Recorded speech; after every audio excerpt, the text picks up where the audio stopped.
Captains of Industry, brought to you by Airtel. In the aftermath of the global credit crisis, the buzzwords are transparency and accountability. In the early days of the crisis, experts said that the root of the problem was poor accounting standards. Hence, the spotlight fell on financial reporting and the information that companies shared with their shareholders. Fast forward 2011, and now it seems that the problems lie with risk management, particularly in the banks.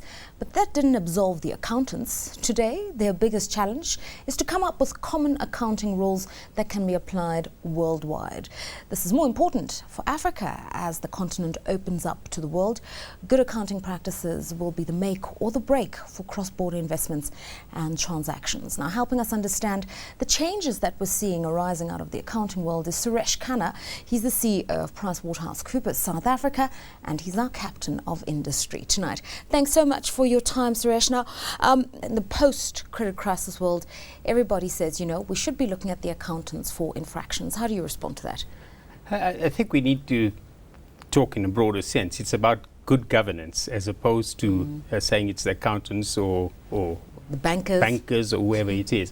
I think it's all part of how we manage risk in organizations and the accountability and transparency that should be around the managing of those risks. Now, accountants clearly, are part of that, part of that role, but so are directors, so are non-executive directors, so are management. Accountants come in almost after the event, and particularly if you're auditors, you're coming in after the event to see it and to check and verify what's happened, as opposed to be actually running the business, because management runs the business, directors are responsible for the decisions that are made on a day-to-day basis. So in that context, I think financial reporting standards are very, very important, and proper accounting and having good transparent rules and rules that are practical and that can be applied easily are very, very important. And I think that therein lies the challenge. The world is a very complex place. Business is very complex today. We're working in a global economy. Transactions are taking place right across borders, and to account for all of those things, it's a challenging task. Where do you think the missing link was? Because people would say, if you looked at Lehman Brothers, surely the auditors should have seen that something's not right in the financial statements over the last couple of years. It shouldn't have, needed a crisis of that kind of epic proportion to then led to the situation that unfolded. The accountants should have seen it coming, and I think it's raised a lot of questions as to, is the system flawed? Is the system corruptible? Is it both things? I think, firstly, I think the purpose of financial reporting is a picture at a point in time, which is normally what we call the year end or the interim statements or whatever, and they're backward looking.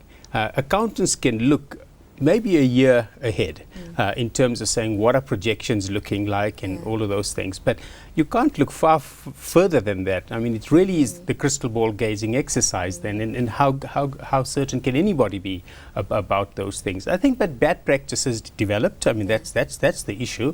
The bankers particularly, and those that were providing credit and were providing credit to organizations or customers that they shouldn't have been providing. And that's where the risk side came in. And the management of that risk on a portfolio basis is really where the challenges were.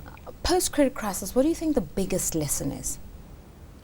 I think one of the things, if you just even see, there's a very interesting paper in the European Union studying what's happened in the financial over the financial crisis and who should lift up their game. And I think there's in that sense is not much pointed towards the accountants and auditors. It is actually about risk management and how can we foresee certain things. How can we? It's about business, the amount of risk people are willing to take on. If they take on excessive risk, that's where the problems start coming. So accountants measure that in financial terms. They don't take that risk. So I think that's the challenge. Do you think that there are any missed opportunities, things that we should be taking on board to really kind of overhaul the regulatory and legal framework that we're not addressing just as yet? I think the important thing, and as you see, and it's a big trend in South Africa, and that's about integrated reporting. So it's not just about financial reporting, but it's taking into account the broader picture about sustainability of an organization, the role that organizations have in a community, as opposed to just saying your responsibility is only to your shareholders. It's about the organization as a whole, the risks it undertakes, the interactions it has with its employees, with its various stakeholders. I think that's the latest trend, and financial reporting is part of that. I think you've got to look at the bigger picture now. Let's bring it to Africa, and I know that South Africa subscribes to the international codes and rules of international financial reporting standards, but there's a concern that there's no harmony in Africa. West Africa seems to have its own accounting codes for the CFA franc zone. North Africa seems to subscribe to GARP. It just seems like a big mismatch of values and practices. Globalization of standards is the trend at the moment. I mean, there is there's this set of codes referred to as IFRS, which is International Financial Reporting Standards. They are being increasingly adopted across the world. I think the one major nation that hasn't adopted them at the moment is still the US. But in Africa, the trend is towards moving towards IFRS. If you look at South Africa, we started that journey in the early 90s. And it takes a long while to get there. And I think we've come a long way. I think just last year at the World Economic Forum, I'm sure you've heard that South Africa was rated #1 in the world in terms of its accounting and auditing and reporting standards and stock exchange regulations. So I think we've come a long way. And maybe being an economy and a nation that was in transition, we were much open to new ideas than I think some of the state economies around the world. Africa, yes, I think it's still, some of those businesses in Africa are still developing. I think it's still early days, but I'm sure most of them have adopted IFRS as a basis already. But it's not just about adopting; it's about practical implementation that really counts. If you had to rate the landscape or give us just your views on how Africa looks, feels for the investor, what would you say? Because over and above the work you do in South Africa is the work that you do as senior partner for PwC in Africa and in this continent that's not a monolith, where you do have these varying approaches to accounting. I think that's right. My experience across the African continent, and bearing in mind that our practices that have been in Africa have been operating for many years in Africa. In the individual countries, some of our practices and businesses go 50, 60 years into those countries. So we've evolved with the environment in those territories, and international financial reporting standards in that context, in our context, is a lot more robust that we've applied them to, and we've been doing a lot of work over the years for all the multinationals. So that has an impact in terms of the type of client you're dealing with, the type of company you're dealing with. I think when you get into local markets, I think there is a difference there. I suppose whether the practices are not as transparent as what global companies or multinational companies have, and I think that is a challenge, and we still have to work through that. Some would say, there's a disconnect. We apply IFRS to listed companies, to private sector applications, and that's fine. You're doing well. But when you look at the slew of reports around qualified audits of municipalities or irregularities in the issuance of government tenders, something's not right in public sector management. Why do you think there's a disconnect, even in a country like South Africa, where you've adopted these best practices, but they don't seem to trickle into a very key area?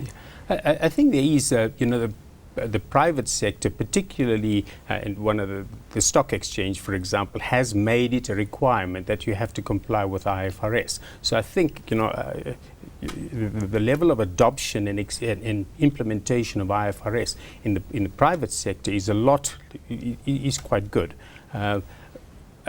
Government hasn't adopted IFRS as a basis. They've got something called generally recognized audit accounting practices in government, which is supposed to be in line with with IFRS, but it's not just exactly there. But I don't think the issue is really with the standards. It's actually skills and capacity in government or public sector organizations to implement. Now, some of them are very good. It's not all of them are bad, but I think the challenge is that the capacity, when you say municipalities, they don't have that financial governance or the strong levels of financial governance that's required to implement these standards. And I think that's where the challenge is. So how can we address that? Because ultimately government would be issuing contracts to an industry player who would hire PwC to audit their books. So somewhere you are caught up in that. Can't we be running programs for government financial managers? Can't we be part of the solution? Yeah, I'm sure. And there's a lot of programs that are in place that are with government. For example, the South African Institute of Chartered Accountants, and we support that program, has a capacity development program within municipalities to assist in that particular area. I think one has to also separate the issues of corruption from accounting standards. Accounting standards are, our set of principles, but corruption is about governance. It's about how, whether controls exist in any organization to make sure that the right people get get tenders, that due process is followed, which is not accounting, which is management and how businesses are run. And government has I must say, made an attempt in that area with the supply chain rules that they have. But I think it's, again, you can have rules, but it's actually the implementation and making them work on the ground that where the challenges are. It's the second time now in this conversation that you want us to draw a distinguish between behavior, corruption, and accounting standards, which is some sort of oversight and regulation. How do you see South Africa in terms of its being a corrupt society? Because if we take it away from what's happening in the public sector, you've got that sensational case, for instance, of Fidentia, and I know it tarnishes a lot of people within the pension fund industry, but the bottom line is you do have major infractions in corporate South Africa, as personified by that one case. Yeah, I think it's absolutely right that, as there is when there's corruption, there's always two parties in it. There's a corrupter and a corruptee, if you can use those words. And I think both sides have to get their house in order in terms of dealing with it. Whoever is the contracting party that's actually doing the work has to have high levels of governance in that organization. So there is no ability, and there shouldn't be an ability to bribe or corrupt or anything. But at the other end, whoever is actually awarding that work should also have those strong governance rules to make sure that ethics are high in their organization as well, that work is not dished out to people that shouldn't be. Very briefly before we go to break, when an investor comes to South Africa and says, help us, we've got such and such a bank as our bookmakers, just help us understand the environment we're operating in, and they turn around and say, we're reluctant to bring our money to Africa. It's generally corrupt. There's an insidious corruption that just kind of festers in every part of the business environment. How do you respond to that? I think you have to recognize and accept that is the perception that people have, but it's also who you do business with. I mean, it would be wrong to say everybody in South Africa is corrupt. I mean, it's who your counterparties are in the transaction. I think that's the important thing. And as long as you guide yourself and guide organizations to do business and create these islands of integrity, I think that's what you really need. It's people that would do business with each other in a direct way. We quote the example, and as people often say, Africa is corrupt. But all businesses in Africa are not corrupt. I mean, multinationals have been doing very good work across the years in Africa, have been supporting communities, doing good business across the continent. But it all has, multinationals have a code in which they operate. Now, at the same time, I'm not saying that there's no corruption there, but I'm just saying there's a stronger code of governance and risk management and controls and fraud prevention and all of those things that need to be in place.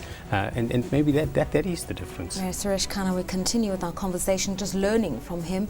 There are islands of integrity when you do business in Africa, and it's some of those islands that I want to step into when we come back after the break. Do stay with us.